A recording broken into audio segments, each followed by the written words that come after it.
Bem-vindos, bem-vindas a um episódio super especial dos Futuros do Amanhã.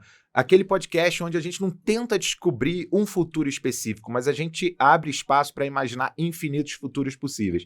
E hoje eu trouxe uma pessoa que tem uma história incrível no setor de finanças e tecnologia, a Letícia Moschione. Aprendi a falar o nome dela, tá?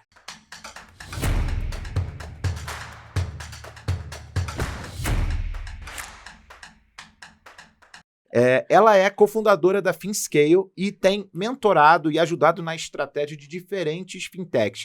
Letícia, eu conheço a tua história, mas eu queria muito que você contasse como que você começou a empreender, o que é a FinScale, para a gente poder abrir aquele espaço, né, para a imaginação voar. Muito obrigada, Dani, pelo convite. É um prazer estar aqui falando sobre o futuro do amanhã, né? A gente fala muito sobre futuro quando a gente diz a respeito de finanças, tecnologia, o mercado de fintechs. E eu tenho cada vez mais descoberto oportunidades e também, acho que desbravar o futuro dentro do nosso dia a dia, seja lá como for, é muito importante. Então, obrigado por você ter aceitado esse convite. E a FinScale, você definiu como uma escola de negócios para fintechs. Então, junta duas paixões minhas, né? Que é educação, que eu venho da educação, e tecnologia aplicada a resolver problemas da área de finanças. Como é que você chegou? Como é que foi esse insight de montar a FinScale? E o que ela está ajudando a construir nesse futuro? É engraçado porque minha família inteira é da educação. Então, todo mundo ou é professor ou trabalhou como diretor, enfim. Então, sempre estive relacionada com a educação. E eu sempre relutei de, não vou trabalhar, vou ser empresária. E no fim das contas, o que a gente percebe muito é que a educação ela é necessária em qualquer segmento. Então, por isso que eu sinto muito prazer em chamar de escola de negócios. A FinScale ela é uma escola de negócios e a gente fala que o foco é em fintechs. Justamente porque a gente entende que as fintechs elas são negócios sendo construídos e tem diversos segmentos, né? Assim como qualquer empresa. Então, não basta só conhecer de tecnologia ou conhecer somente sobre o mercado financeiro. Tem várias áreas na construção de uma empresa. Então, a FinScale ela nasceu dessa ideia de capacitar empreendedores e empresários a conhecerem mais sobre o mercado antes de se aventurarem. Então, quando eu comecei com essa ideia, eu percebi a quantidade de empresários e oportunidades interessantes, ideias geniais, mas faltava estratégia na condução do produto. E eu, como sou uma pessoa, vou contar um pouco mais depois, mas também, como sou uma pessoa com um DNA de produto na veia, eu percebia que, puxa, é uma ideia genial, mas falta esse direcionamento. Então, hoje, na FinScale, a gente tem desde cursos educativos, mentorias coletivas e realmente suporte para explicar como funciona o mercado financeiro para a tecnologia, mas a gente também tem uma assessoria e conselho estratégico para ajudar a pegar na mão realmente desses empresários a construírem seus negócios. Legal, eu comecei na área de fintechs e não tinha uma FinScale para me ajudar, e isso que você falou me faz lembrar muito os grandes desafios, né?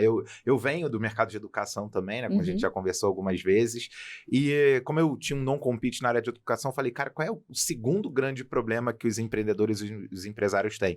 E a gente descobriu que, claro, um é capital humano e o outro é capital financeiro. Total. De fato. E quando a gente fundou a nossa primeira fintech, a gente não conhecia tanto esse mercado, né? A gente teve que desbravar. Como é que é o tipo de público hoje que vai? Ele é muito diferenciado? Ou são grandes empresas que querem fazer embedded finance? Perfeito. Ou é uma pequena... É um empreendedor, uma empreendedora que quer construir um negócio do zero? Ou Ótimo. É todo mundo e com desafios diferentes? A gente tem o Construa Sua Fintech, que é o nosso produto de entrada. Lá você entende exatamente o que você precisa para construir uma fintech do zero. Só que isso não significa que você precise exatamente construir, né? Criar uma do zero. Mas te dá todos os princípios básicos para isso. Por outro lado, a gente tem o FinScale Club, que é realmente a maior comunidade de fintechs do país já. E essa comunidade ela é voltada muito mais para empresários que já possuem um negócio e querem assessorar, né, e estruturar um meio financeiro dentro das suas empresas, que é o que eu acredito que eu chamo de nova era, que é realmente o que eu vejo para o futuro, falando justamente sobre serviços financeiros dentro das empresas, independente do segmento. Então, a gente consegue ajudar nesse sentido. Legal, então vamos pegar essa questão da nova era. Eu ia te perguntar, né, dentro dessas mentorias coletivas, o que você tem visto como de estradas para o futuro? A gente fala muito que o futuro, na verdade, ele já está presente, né? Até pegando aquela frase do William Gibson. O futuro está presente, ele só está mal distribuído. Total. E eu imagino que dentro da FinScale, ele esteja super bem presente, com sinais que estão mostrando essas tendências. Que sinais são esses? Que tendências você está enxergando nesse mercado? Sabe que o que mais me brilha os olhos no meu trabalho hoje, e até por isso eu realmente falei, vou dedicar toda a minha vida na FinScale, porque eu realmente acredito na construção de múltiplos negócios. Então, a oportunidade de ouvir diversas ideias e conseguir construir. Eu falo muito para os meus mentorados que nem sempre eu tenho todas as respostas, mas o fato de ter esse insight e a discussão faz com que a gente busque alternativas. E de acordo com o que a gente enxerga, eu sempre falo também que a demanda, por muito tempo, foi: quero ter meu próprio banco digital, quero ter minha própria maquininha de cartão, quero ser meu meio de pagamento. E isso, de certa forma, virou commodity. Hoje existem diversas empresas de tecnologia que te permitem fazer isso pagando muito pouco. Muito menos do que era na época que você começou, por exemplo. Por outro lado, hoje a gente enxerga oportunidades dentro das próprias empresas, que é a grande teoria de que toda empresa será uma fintech no futuro. Justamente porque toda empresa paga, recebe, a empresa tem colaborador, a empresa tem intermediários, então existe oportunidade nesse meio de pagamento. Então, quando a gente fala do futuro para esse segmento de fintech, é entender o ecossistema e pensar em alternativas para fidelizar cliente, para melhor resolver as dores do seu fornecedor, para pensar em distribuidora, franqueado e criar um ecossistema mesmo. Eu vou provocar aqui, você sabe que eu sou bem provocador. Quando eu vejo essa frase, toda empresa será uma fintech do futuro, eu falo assim, cara, se toda empresa vai ser uma fintech do futuro, as fintechs vão morrer, né? Porque é que nem a gente falava, toda empresa vai ter mobilidade. A partir do momento que todo mundo está presente nos celulares, você não fala mais de mobilidade, né? Até eu sou de uma geração talvez um pouquinho anterior à sua, que fazia sentido falar online e offline, e hoje não faz mais sentido falar online e offline. O que você acredita que dentro, né, dessa transformação, que toda empresa vai passar por um processo de oferecer serviços financeiros, oferecer serviços com tecnologia, onde é que você acha que estão os grandes focos de atenção, que a gente tem que olhar não só como investidor, como empreendedor, como profissional de tecnologia, mas também como cliente? O que vai impactar na nossa vida dependendo do nosso papel? É o que eu acredito muito na democratização de acesso a serviços financeiros. Então, quando a gente fala de toda empresa ser uma fintech, não necessariamente de promover isso ao público, mas também de promover isso internamente, como redução de custo operacional, como fidelizar cliente, como escalar negócios, e de certa forma isso gera emprego, isso gera oportunidade e por aí vai.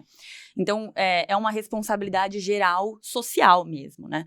Quando a gente fala de oferta de serviços financeiros de toda empresa ser fintech, o caminho de oferta de acesso a crédito, de acesso a um produto digital, hoje todo mundo tem um celular, então de certa forma você consegue esse acesso.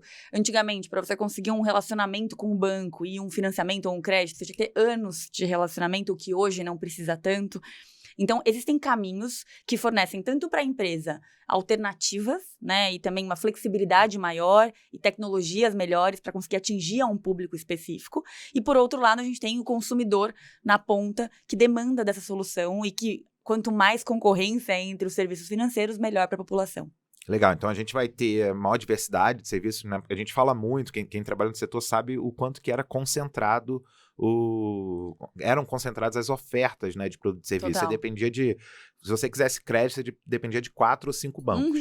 Né? Hoje, para você ter acesso a crédito, você pode, na hora que você está lá para pagar a tua conta de energia, você pode parcelar aquela conta, né, contratando um crédito da sua empresa de distribuição. Exato. Você quer fazer uma compra, você pode parcelar na própria maquininha de uma rede de varejo. Então, quando você fala de democratizar o acesso a serviços financeiros, você está falando disso? Estou falando também principalmente disso. Inclusive, esses dias eu estava no aplicativo da 99 Táxi e eu recebi um push de um crédito personalizado. Por quê? Porque com a digitalização, a gente tem mais acesso às informações também, com o Open Finance e outras tecnologias. Então, muitas pessoas são resistentes, e eu acho que falta muito essa questão de educação também para o público, de entender o que a gente ganha, o que a gente perde, quais são os riscos com tudo isso, até mais do que os próprios empresários. Mas, assim, o fato de permitirmos acesso às informações, isso nos dá mais possibilidade. Então, por exemplo, você vê aplicativo de táxi, tem alguns dados a respeito do seu comportamento, do seu consumo, e conseguem te direcionar uma oferta de crédito, já que essas informações são distribuídas. Então, eu estou falando de acesso a crédito, eu estou falando de meio de pagamento, estou falando, inclusive, de saúde, também da possibilidade, é um mercado muito em evidência, né, da possibilidade de ter acesso a planos de saúde, seguro de vida de uma forma muito mais facilitada, com condições comerciais melhores. Educação, por exemplo, a forma de poder intermediar esse meio de pagamento entre a instituição e o estudante e ter outras alternativas de meio de recebimento. Então, é a flexibilidade disso tudo em função da segurança que a gente também tem com os dados abertos. Cara, ouvindo você falar, me deu um flashback quando eu estava começando na área de fintechs, aí nem na Volts, né, quando eu estava na BizCapital ainda, que uma imagem que a gente usava muito para mostrar o que era uma fintech era pegar o site de um banco, né? E aí a gente recortava o site daquele banco com todas as ofertas que ele tinha, né? Era o conceito de unbundling, né? Você pegava e você ia tirando. Cara, crédito, tem uma fintech para crédito. Crédito estudantil, tem uma fintech para crédito estudantil. Sei lá, antecipação de recebível. Eu chamo de Lego. Eu falo que você constrói um Lego com isso. Só que naquele momento, na verdade, era desconstrução, né? Porque você tinha tudo já formado, que era o banco tradicional, né? Seja o laranja, o amarelo, o vermelho, enfim, para citar as referências que a gente tem aqui no Brasil. E você, cada um fala, cara, eu não preciso desse banco para esse produto e serviço. Eu posso puxar, aí sim, vira uma pecinha de Lego. E aí eu vejo agora uma outra tendência, né? Que é o Embedded Finance, né? Que é você pegar essa peça de Lego, para citar o que você falou, e encaixar em várias empresas. Então, sei lá, 99, como você citou, Casas Bahia, Magalu, né, Energisa, Ambev, Ipiranga. Todas elas hoje oferecem produtos e serviços financeiros, e aí não só para o cliente final. Você citou, por exemplo, Ambev, né? Oferece também para os seus fornecedores. Exatamente. Então, como é que funciona hoje um profissional que não é da área de fintechs, que está dentro de uma dessa grande empresa, como que ele se capacita? Eu acho que a FinScale deve fazer um pouco esse papel. Como que ele se capacita para enxergar essas oportunidades? Ótimo ponto. Inclusive, esses dias saiu uma matéria que todo mundo me mandou, que a matéria era Ambev e Ipiranga agora são bancos. Porque realmente existia esse conceito de que ser uma fintech você seria obrigatoriamente um banco. Então, eu tenho que ter um aplicativo, eu tenho que ter uma experiência de conta bancária e tal. Na maioria das vezes, isso é. Mas hoje, olhando para esse cenário de meio de pagamento, de embedded finance, por exemplo, o meio de pagamento ele está dentro, por isso que é embedded finance, ele está dentro do ecossistema. Então, você olha hoje para um aplicativo, por exemplo, de telefonia, você vai pagar a sua fatura, você tem um shopping lá dentro, você consegue parcelar, colocar uma recorrência, pensar em outros meios. Então, é a forma de incluir isso dentro da plataforma, então a gente não pode pensar que fintech é ser somente um banco, pelo contrário. E quando... na FinScale, a gente tem esse olhar tanto para o empreendedor quanto para o empresário, pensando justamente em capacitar em educação financeira. E eu não estou falando só de investimento, porque a gente fala muito sobre isso, né? Financeiro, então você investe? Então você tem, né? Você conhece da bolsa e etc. Eu falo, não, existe um outro mercado. E por isso que a gente se chama de escola de negócios. Porque a escola de negócios é justamente isso, é você pensar em oportunidades de capacitar o empresário, que não necessariamente vai construir algo do zero, mas quer se ambientar e entender as possibilidades para ele. O empreendedor, a gente também olha para o mercado, eu tenho inclusive um produto que chama Fintech para Elas, que é para ajudar as mulheres que estão nessas empresas a se diferenciarem conhecendo sobre o mercado de Fintech, até para aproveitar essa onda que ainda tende a chegar. Fintech para Elas, eu gostei do termo, gostei da iniciativa, porque, bom, eu sou pai de menina, né, e, assim... Eu vejo muito o interesse que ela sempre teve por matemática, tecnologia e tudo mais. E o quanto que eu, quando me formei na área de engenharia de computação, me formei com mais 21 homens. Né? A turma foto são 22 homens. E eu vejo muito, e com muito gosto, muita felicidade, essa ascensão das mulheres no setor de tecnologia. Eu queria que você falasse como que você tem visto isso também no mundo não só de tecnologia, mas de empreendedorismo. Perfeito. Porque se a gente está falando de empreendedorismo hoje... muito provavelmente vai passar por tecnologia também. Então, como é que a gente junta essas duas coisas? Como é que a gente forma mais profissionais mulheres, mais mulheres em produto, mais mulheres em UX, mais mulheres em desenvolvimento? Perfeito, Dani. Isso cabe voltar até um pouco na minha carreira, porque o mercado de fintech, ele me abraçou sem que eu pudesse sequer me preparar para isso. Eu tinha uma visão muito de produto, mas comecei com marketing digital, com atendimento, então eu realmente fui surfando a onda. O meu primeiro contato com uma fintech, eu não tinha a menor ideia de técnicas de produto, mas eu conseguia me relacionar, eu entendia o que uma pessoa precisava e tentava transformar isso numa ideia, num produto. Naquela época não existia nenhum curso profissionalizante de produto. Para não falar que não tinham assim, comunidades específicas, eventos específicos, e eu comecei a fazer parte. Nesse momento, lá mesmo eu falei, um dia eu quero contratar só mulheres para realmente aumentar isso, porque eu trabalhava numa fábrica de software e também eu era a única mulher. Então, eu percebia essa deficiência de contratar outras mulheres, de passar conhecimento, enfim. Em determinado momento, eu entendi que era muito melhor eu introduzir as mulheres nesse mercado e conseguir capacitar e ajudar, e eu estava ganhando dos dois lados, né? Tanto construindo pessoas e ajudando as pessoas, quanto também construindo uma comunidade disso. Foi aí que eu percebi que eu estava mentorando sem saber que esse termo existia, né? Sem, de fato, entender o que era. Em relação a esse processo do Fintech para elas, a ideia ela veio por quê? Porque eu percebo que a cada 10 reuniões que eu faço, 9 delas eu sou a única mulher nesse mercado. Então, é uma luta, embora isso esteja mudando e aumentando e melhorando muito, é uma luta. E eu também percebo que muitas mulheres estão em cargos de gestão em empresas de tecnologia ou até mesmo construindo novos negócios e falta essa veia de entender as possibilidades do mercado financeiro ou até mesmo passar meu conhecimento adiante. Então, o programa ele nasceu com o intuito de você entender o que é fintech, mas também como você se diferencia, como você atinge uma liderança, porque há potencial. Né? Apenas 3% das fintechs têm mulheres em posições de liderança. E é um mercado que está crescendo muito. Então, olha a quantidade de oportunidade que a gente tem. Então, a ideia veio no final desse ano, inclusive. O Fintech para Elas a gente vai efetivamente escalar em 2025. Mas a ideia veio esse ano para capacitar desde construção de produtos digitais, como alternativas de tecnologia e conseguir movimentar isso. E como é que tá a receptividade? Maravilhoso, porque querendo ou não, eu sempre tive uma certa influência no mercado por conta da minha carreira. Comecei muito nova, então as pessoas percebiam um certo destaque nesse sentido, e eu sempre acreditei que isso poderia ser atingido por diversas pessoas. Eu não sempre fui uma aluna mediana, eu sempre fui uma pessoa bem, assim, nada fora da curva. Eu realmente executei muito e aprendi muito na prática. Então, o meu modelo de ensinar e de ajustar e de realmente dar oportunidade para as pessoas é na prática. E isso ajudou muito na receptividade. Então, eu fiz um piloto em 2024, conversei com diversas pessoas que puderam ser mentoradas nesse processo e foi super interessante. Porque, poxa, eu estou trabalhando numa empresa que agora está querendo oferecer uma fintech, eu não tenho a menor ideia por onde começar, o que isso funciona, como é. Então, é justamente isso. O programa é para te ajudar de ponta a ponta, além de conseguir assessorar durante esse processo. Não, maravilhoso. E aí, me conta então dessa questão de como que você chegou, né? Você falou que você começou muito nova. Eu sei um pouco da história que eu te acompanho.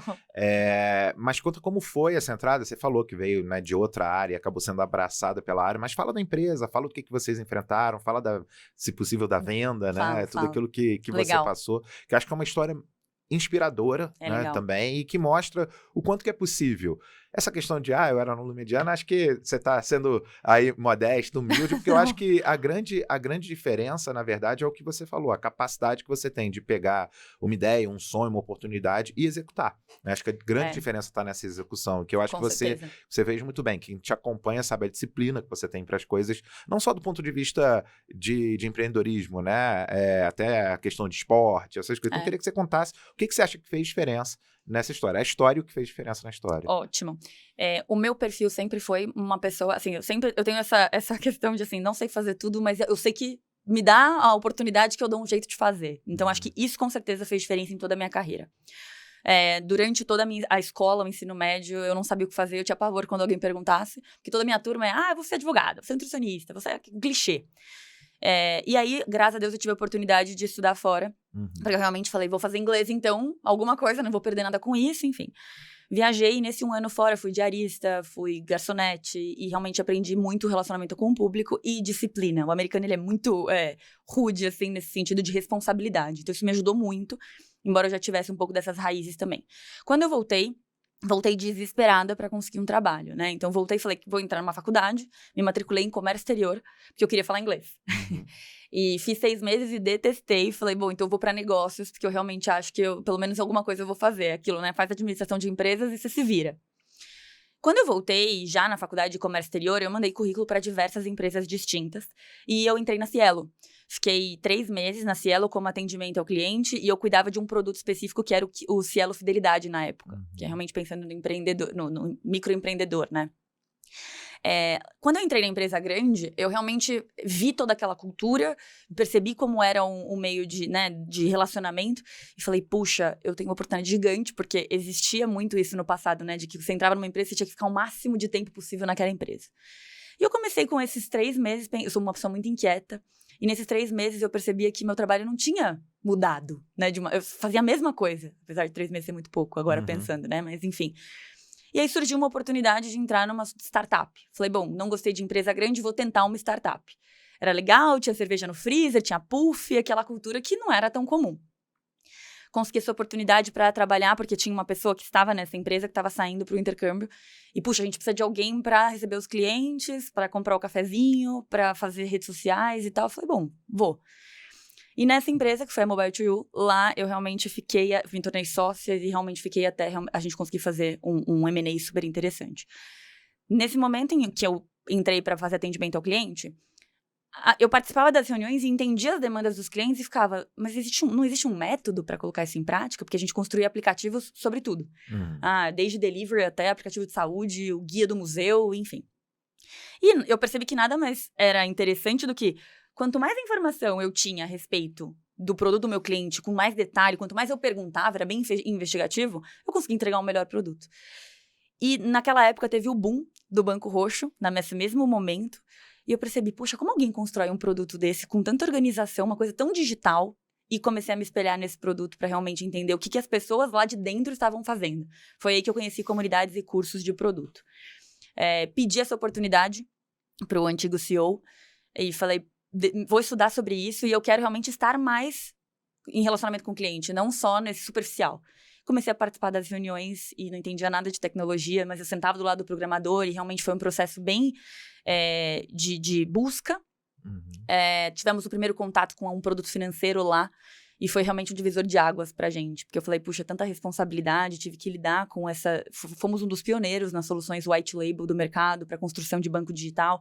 Então foi realmente a minha verdadeira faculdade, foi nesse processo, nessa software house, e poder me relacionar e conhecer diversas pessoas e aprender muito. Em 2021, a gente fez uma venda da empresa, final de 2021, para uma empresa que fazia total sentido, que era a Dimensa, que é uma joint venture entre a TOTVS e a B3, então a maior empresa de tecnologia da América Latina, com a quinta maior bolsa de valores do mundo. Então fazia muito sentido para a gente, né? Continuar com esse processo de tecnologia, mas olhando mais para financeiro, porque era o que a gente já via naquela época como super interessante. E essa venda também foi super interessante, porque eu não tinha a menor ideia de como funcionava a venda de uma empresa. E a gente acha que quando vende, né, o empreendedor, ele acha que quando vende, nossa, maravilhoso. E é ali que realmente o problema começa. Problema, né? Os desafios começam. É a mesma coisa do investidor. Eu vejo hoje na FinScale muitas pessoas, onde eu consigo um investidor? Eu fico, gente, vocês não têm noção do que vocês estão dizendo, né? É muito importante para potencializar, mas tem muita responsabilidade. E também foi, de novo, um grande desafio onde eu aprendi e voltei para uma empresa grande. Lá fiquei 2 anos durante todo o processo de earnout, M&A e entregando resultado e também continuando com esse processo. Mas lá eu já tinha percebido essa nova era de que as empresas se tornariam fintechs e que não era mais o banco digital que era o produto em si, e que sim, a gente precisaria construir ecossistemas. E por uma questão estratégica lá, eu já também percebia que era importante passar esse conhecimento adiante, conseguir explicar para as pessoas como funcionava, porque com diversas reuniões comerciais, eu percebia muito das pessoas a deficiência, né, de como eu faço isso, e eram dúvidas que para mim eram simples de ser sanadas. Então, esse meu bichinho da educação começou a me importunar, e eu falei, preciso fazer alguma coisa com isso, quero realmente evoluir e com um propósito de vida. Comecei a olhar para o mercado, foi aí que eu realmente encontrei o Caleb, que é meu sócio, fundador da Zapay, porque eu comecei a pesquisar onde tem fonte, né, para falar sobre fintech, para falar sobre finanças para as empresas, e eu não achava em lugar nenhum. Não existia um curso, não existiam pessoas, referências falando só sobre um tema especificamente, ou generalizando de uma forma prática. Achei o Caleb em vídeos no YouTube, porque ele tinha construído a Zapay, então ele construiu toda essa trilha de conteúdos gratuitos. Mandei uma mensagem e falei, ele nunca vai me responder. E aí ele me respondeu, a gente sentou para tomar um café, e ele falou, você precisa empreender.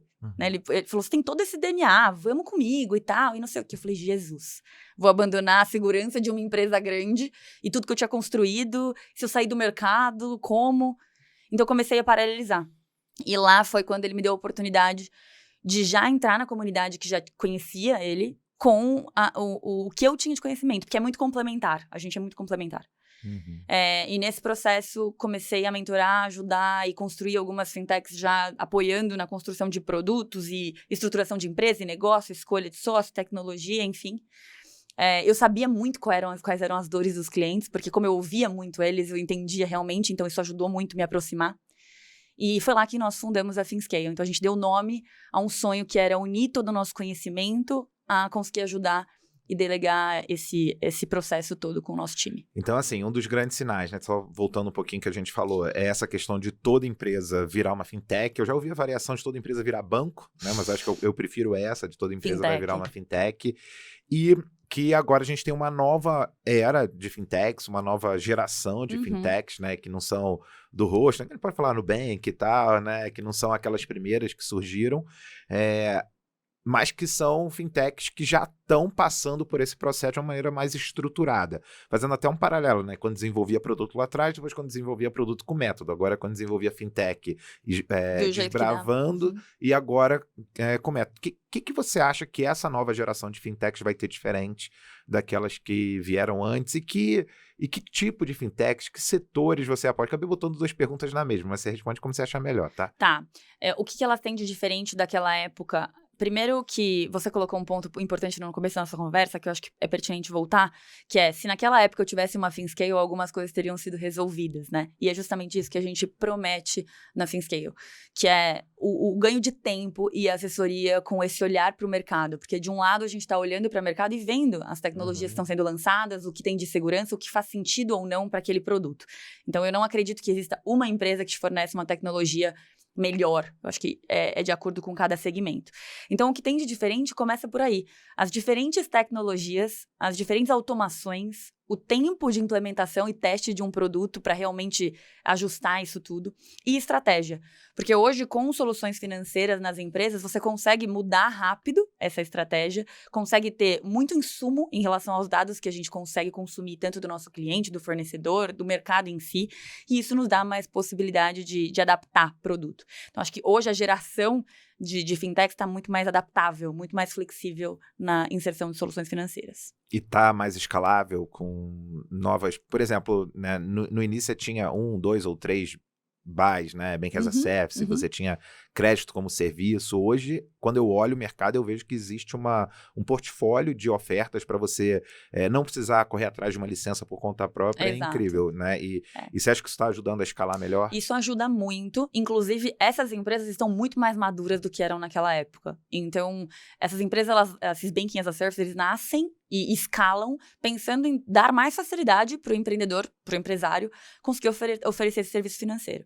Então, o que muitas vezes era muito difícil chegar naquele público especificamente, você pega, sei lá, uma empresa super referência do varejo no norte do país. É muito difícil esse Banking as a Service conseguir chegar e atender esse público especificamente sem assumir risco de crédito, por exemplo. Quando, na verdade, se esse público tiver algum vínculo com essa empresa intermediando, isso ajuda bastante. Então, por isso que eu falo da democratização desse acesso. Então, assim, essa quantidade de empresas é muito interessante, porque nos dá mais possibilidade. Você também consegue hoje criar um produto agnóstico, ou seja, eu consumo um serviço de crédito numa empresa X, ou de conta digital numa empresa Y, de cartão em outra empresa. E isso também nos possibilita essa escala de produto.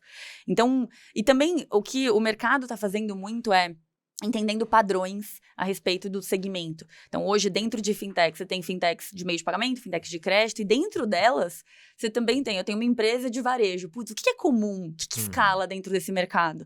E aí, você consegue adaptar e replicar esse método. Então, há oportunidade para todo mundo. Por isso que eu vejo que essas empresas, elas estão cada vez mais abertas às novas tecnologias, às sugestões, para conseguir chegar num público que antes não era tão possível. E já que você falou de democratização, olhando o mercado, você deve estar com uma visão super ampla, né, do que está sendo ofertado, o que você acha que ainda falta para a gente democratizar mais? Aí agora eu estou falando da ponta, né? O que o brasileiro precisa, e aí não só aqui em São Paulo, Rio, claro, né? Você falou do norte. Eu lembro de uma das coisas que a gente viveu muito lá na Volts, né, que faz parte de um grupo de distribuição de energia, que é o Grupo Energisa, que está no Brasilzão, né? Então, assim, a gente está em estados que estão com um crescimento muito grande, mas que muitos deles ainda precisam de universalização de serviços. E a gente percebeu isso muito na prática com o conceito de inclusão financeira, né? Você vem primeiro com a inclusão digital, depois você passa para a inclusão financeira, que gera muita mobilidade social. Mas, do ponto de vista de o que ainda falta, você Você tem percebido alguma coisa? A primeira coisa, não falando só sobre serviço financeiro, mas a primeira coisa que falta muito é essa alfabetização digital, alfabetização financeira. A gente está falando de São Paulo, Rio, mas existe muita resistência das pessoas em autorizar um Open Finance. Quando lançou o Pix, por exemplo, pessoas falavam, eu não vou ter Pix de jeito nenhum, por não entender realmente o que isso funciona, o que isso é na prática. Então, eu acho que, de um lado, lá na ponta, falta essa educação para aceitar esses serviços financeiros. Por outro lado, eu enxergo muita oportunidade no setor de saúde. A gente vê muito setor de saúde e educação, tá? São duas tendências que eu tenho acreditado muito para os próximos anos. Saúde, porque a gente tem os médicos que têm dificuldade gigantesca em receber de convênio, de antecipar esses recebíveis, de conseguir ter gestão financeira, de conseguir facilitar também o acesso à saúde do Brasil, de conseguir receber, enfim. Então, esse segmento eu vejo que tem muita oportunidade de negócio. E educação também, porque educação hoje tem muito mais oportunidade, né, de aprender e de conteúdo, etc., através das redes sociais. Mas quando a gente fala de serviço financeiro, é interessante pensar em acesso mais facilitado, em outras oportunidades, você financiar o crescimento, enfim. Então, eu vejo esses dois setores como bem predominantes. Quer dizer, a gente começou falando de fintech, mas agora a gente está em educação e saúde também, né, que vão ser impactados de maneira transversal por tudo isso. Assim, eu acredito, então, que também o perfil do empreendedor e o perfil da empreendedora mudou muito de um tempo para cá. Existe algum perfil mais típico, assim, dentro dos mentorados, dentro das pessoas que estão lá, do ponto de vista de idade, gênero, origem social? A gente tem 3 perfis predominantes, tá? O primeiro deles é o empreendedor que está buscando arriscar e ele enxerga essas oportunidades de intermediar meios de pagamento e de conseguir criar um negócio a partir de uma solução financeira. Esses a gente trabalha bastante em entender realmente um modelo de negócio, porque a chance disso dar errado é muito grande. A gente fala de não ter um bom plano de negócio, em 2, 3 anos você vai morrer na praia, porque realmente existem muitas soluções assim.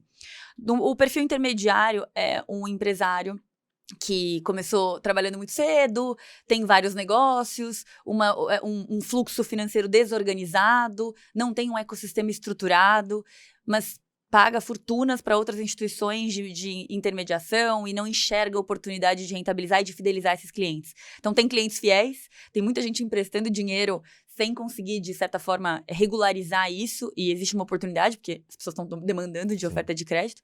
E a gente tem um perfil do empresário mais com olhar de investidor, que também faz parte da nossa comunidade. Porque a gente olha para o mercado de fintechs, uma série de fundos olhando também para fintechs, né? Então, querendo alavancar esses negócios e pensando justamente nesse formato de grandes empresas. Então, como é que eu trago uma solução? Como é que eu trago uma fintech que está constituída, que tem um produto super interessante para dentro da minha plataforma?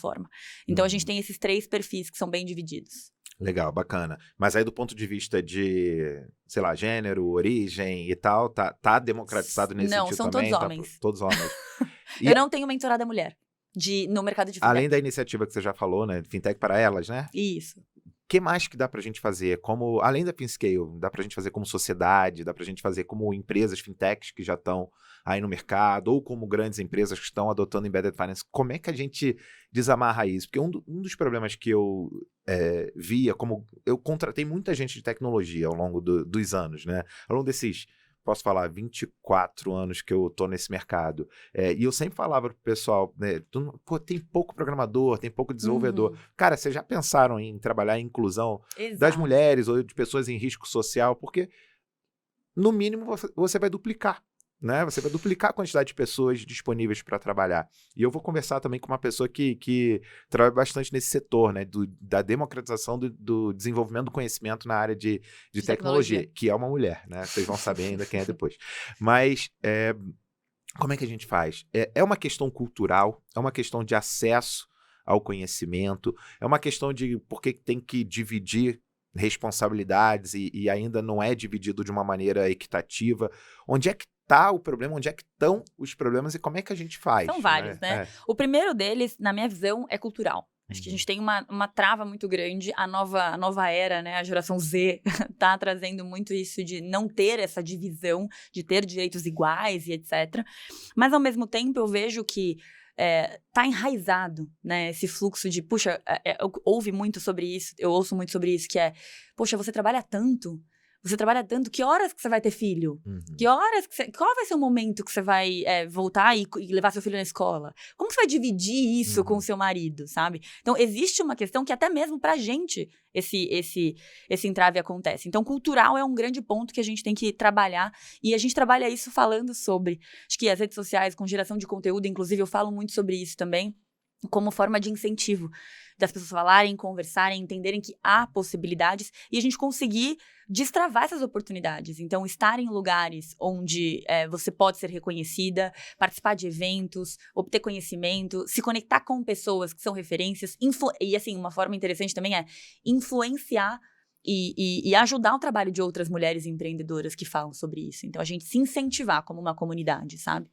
Agora, falando de educação e de finanças, eu vejo hoje que já existem muito mais comunidades e grupos, e até mesmo nas empresas, uma certa vontade de contratar mais mulheres, de trazer mais mulheres, com o intuito de trazer os benefícios que ter uma mulher na companhia também faz. Total sentido. Então, eu percebo que existe essa luta, ela tá acontecendo, ela já tá muito melhor, inclusive. Você percebe, por exemplo, pela quantidade de pessoas estudando tecnologia, de mulheres programadoras, e enfim. Mas era sempre assim. Na minha carreira, por exemplo, as mulheres, elas eram de produto.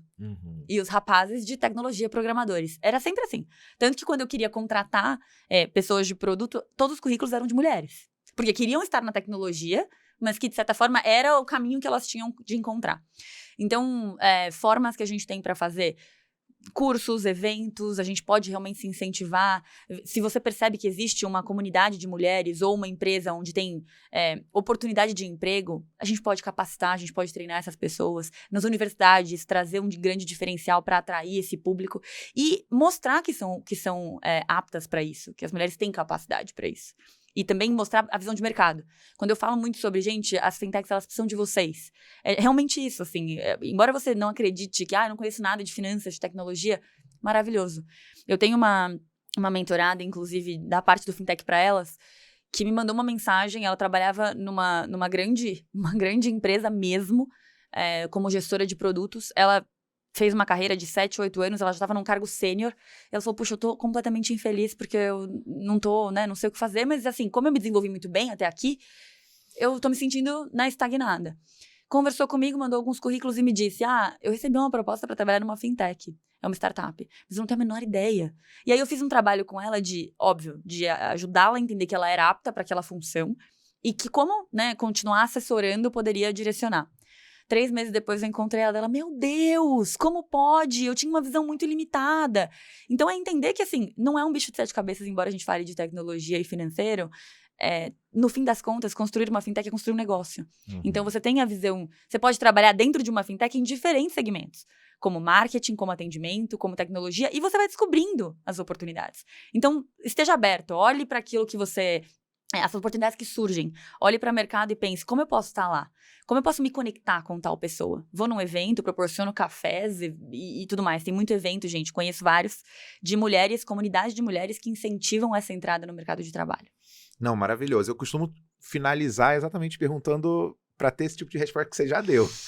Mas tá ótimo, que é tipo o que você orienta, né, pro futuro. Eu acho que foi super bem encaixado. Agora, uma curiosidade minha, assim, até eu tenho muitas mulheres lá no time, programadores sensacionais, né, engenheiras de dados, e eu sempre pergunto como foi, né? Então, por exemplo, uma das nossas programadoras de destaque, ela veio da área de nutrição, ela se formou em nutrição, se inspirou no irmão que fez um curso de tecnologia, gostou, começou a fazer junto, e hoje é destacada no time, super respeitada, passou por episódios, né, de machismo, de ser silenciada em alguma situação ou outra. Com o tempo a gente conseguiu tirar um pouco dessa cultura, as engenheiras de dados também, o pessoal de UX, né, que é assim, você falou, né, tinha muita mulher em produtos, também começou a ter muita mulher em UX, e é muito bacana. Eu vejo, assim, mas aí, de novo, eu sempre falo, se eu falar besteira, cara, me corrijam, não tem problema nenhum com relação a isso.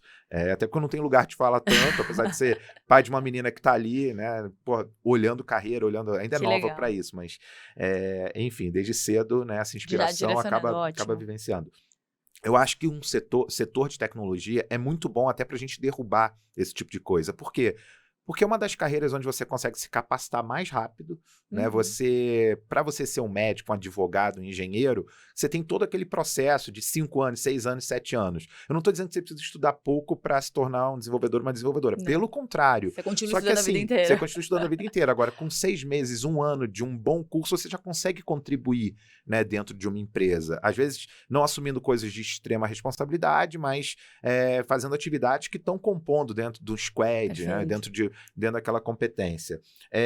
Eu acho que são carreiras que têm muito essa flexibilidade de poder trabalhar em home office ou remoto de uma forma mais ampla, que sim, a gente precisa chegar numa sociedade onde se divide mais as responsabilidades em casa, mas tem algumas responsabilidades que a mãe, né, assume, da própria amamentação, dos cuidados, né, ali do dia a dia, e quando você tem essa flexibilidade de horário de trabalho, de local, claro que as empresas têm que oferecer local para amamentação, né, da mulher poder sair para pegar na escola, quando o filho está doente, o homem também, né, para o homem e para a mulher. Sim. Mas é tão esquisito, né, porque a licença paternidade é tão curtinha, então como é que você vai dividir isso? Eu faço a minha culpa, porque na minha empresa é menor também, não é igual. Por isso que eu falo que é social, é cultural. E o terceiro, né, que é a questão financeira, que são carreiras que pagam bem.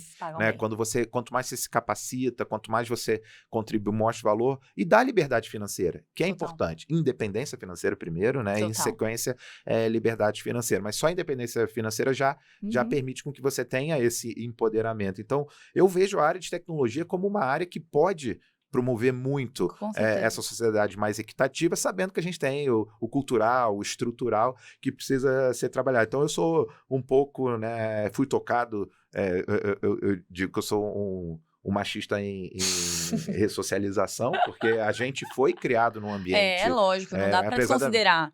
Da minha mãe trabalhar desde... Né, eu conheço minha mãe super trabalhadora como professora infantil, porque foi moldado para a carreira dela que... Mulheres vão para esse setor, vai fazer escola normal e tal, mas super batalhadora, né? Então, depois eu comecei a interagir e perceber que esse setor pode ser um setor de motor muito forte.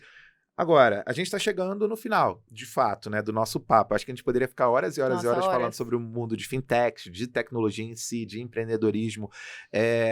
A gente falou sobre os principais caminhos, né? Acho que aquela ideia que eu sempre falo de que aqui a gente imagina futuros, a gente foi para o futuro, voltou para o passado, inspirou, né? Acho que você inspira pessoas, apesar de você falar sempre, toda hora você fala assim, eu comecei muito jovem, eu sou muito jovem, eu vejo que essa questão da idade, eu estou do outro lado, eu vou começar a sofrer etarismo, né? Porque eu com 46 anos, eu até gravei um vídeo para falar sobre as tendências de 2025, que a gente ouve muito a economia da longevidade vindo, mas tem o outro lado, né? Quem é muito jovem no setor de tecnologia acaba tendo um espaço, mas no setor de finanças menos, né? Você ainda sofre um pouco isso. Qual é teu sonho para o futuro? Né? Não só para o setor, mas para você também. Para o que você quer construir? Você já falou um pouco disso, mas eu queria que você explorasse mais para a gente encerrar e depois uma mensagem final para o pessoal que está acompanhando a gente. O meu grande sonho de vida é ser mãe e poder realmente... criar alguém. Eu acho que tenho aquele sonho de, poxa, eu quero engravidar, eu quero casar e tal. O meu sonho não é necessariamente nesse processo, e sim na construção, na educação de uma outra pessoa. E eu vejo muito isso com a ThinScale, que realmente eu realmente construí algo do zero, vejo se desenvolver, sei que vai voar em algum momento, existe aquela coisa de vou educar, vou resolver os atritos e etc. E eu realmente penso em escala em crescimento. Quando eu falo da ThinScale em si, eu acredito muito num grande potencial de transformar grandes negócios. E a gente está muito amplo e aberto a ouvir ideias, desde empreendedores que querem ter suas ideias ouvidas e entender como fazer e facilitar, até as grandes empresas pensarem em geração de outros empregos e também em escala e realmente ver resultado na vida das pessoas. O que eu sempre prometo é trazer cada vez mais conhecimento para a escala e para que as pessoas consigam perceber realmente resultado. E quando a gente fala da minha vida em si, eu quero poder sim me desenvolver como mãe e continuar com a minha carreira, porque eu amo o que eu faço e muito do que você colocou, né? Existem muitas oportunidades de mercado para as mulheres, tecnologia, etc. Mas, ao mesmo tempo, eu falo, minha carreira foi construída com base em execução. E a gente aprende muito. Então, ficar aberta às oportunidades e esperar o que vai surgir e realmente fazer o melhor que você pode fazer em qualquer lugar. Eu quero poder diminuir o meu ritmo, porque eu sou uma pessoa muito acelerada, mas eu quero poder ter uma vida saudável nesse sentido, de conseguir construir uma família, de conseguir continuar construindo outros negócios. E o que me encorajou muito no processo de sair de uma grande empresa, eu tinha um cargo muito legal e arriscar no empreendedorismo, é acreditar muito que eu posso contribuir com mais de um negócio. Então, o fato de estar na Finscale e assessorar novos negócios é poder olhar para diversas ideias geniais. Porque quando a gente está num negócio, a gente tem muito essa mania de olhar só para o meu e entender que meu projeto é o melhor e olhar só para os meus concorrentes e me assustar com isso. Quando a gente tem a oportunidade de assessorar grandes negócios, a gente tem um olhar muito melhor para o amanhã, para o negócio, para as tendências, pensar em como a gente pode contribuir, o que está acontecendo com o mercado. A gente vê tecnologias, por exemplo, com inteligência artificial. Eu juro para você, todos os dias eu me impressiono com uma coisa nova. E talvez se eu tivesse na minha caixinha, eu não teria acesso a tudo isso. Então, também é uma grande dica, gente. A minha carreira foi construída em não olhar só pra minha caixinha. No tempo inteiro eu tava, eu tô construindo esse produto, mas como isso foi feito? Quanto cabe? Qual é a profundidade disso? Como eu consigo falar quem que criou? Eu quero entender a vida dessa pessoa, como é a rotina dela. E isso faz com que a gente vá se conectando com outras pessoas e se inspirando também. Então, pro meu futuro, de uma forma assim, olhando para negócios e para a empresa, é poder impactar cada vez mais a vida das pessoas. Seja passando conhecimento, seja realmente construindo outras vidas e grandes negócios. Bom demais. Bom, conversei aqui com a Letícia Moschione, que é cofundadora da Finscale, que tem uma história incrível como pessoa de produto, como empreendedora, como uma pessoa que vem construindo muitas coisas legais na área de fintechs e, como ela mesma disse, ajudando a alavancar não só a estratégia, mas o crescimento de outros negócios, né? Com esse objetivo de democratizar produtos e serviços financeiros para um país tão vasto como o Brasil, ou talvez até o mundo. Queria te agradecer de novo, Letícia. Muito obrigada. Foi super legal falar contigo. Eu sempre me inspiro também com profissionais de todos os tipos, todas as idades, todas as áreas, e você falou coisas que me lembram muito o que eu sempre quis também na minha carreira, né? De impactar várias pessoas, não tá sempre olhando para um lugar só. A gente precisa de mais pessoas assim, a gente precisa que você também, claro que se for o teu estilo, o teu sonho, se inspire e acredite que dá para fazer, dá para correr atrás, que não são as caixinhas que o mundo te coloca que vão te segurar. Terminando aqui mais um episódio, não mais um, né? Um especial episódio dos Futuros do Amanhã, onde a gente discute infinitos futuros possíveis com pessoas que estão transformando seus mercados. Obrigado, Letícia. Muito obrigada, Dani. Obrigada mesmo. Será que o Finscale fale alguma coisa no encerramento? Acho que você falou. Porque eu ia só dizer uma coisa, uma dica. Não, pô, não continua. Quero estourar o tempo aqui. Não, vamos Mas lá. uma dica final, gente, que também é um grande ensinamento da minha vida, de buscar sempre conhecimento e estar conectado com grandes pessoas. O Dani foi um colega de trabalho, foi meu cliente, eu fui fornecedora. Eu realmente estava no meu momento aprendiz e tentando entender como as coisas funcionavam. E com o passar do tempo, conforme você vai desenvolvendo a sua vida e entregando o melhor que você pode, você se cruza com essas pessoas em outros momentos de vida e você aprende muito. Então, você falou que eu te inspiro, você me inspira muito também como profissional, como pessoa, com as piadas inteligentes. Mas hoje também eu tenho muitas oportunidades de lidar com pessoas que naquela época, quando eu comecei, eram pessoas que eu ficava admirando, que eu ficava, meu Deus, um dia eu quero estar nessa cadeira. E hoje eu sento junto com as pessoas e consigo discutir mercado.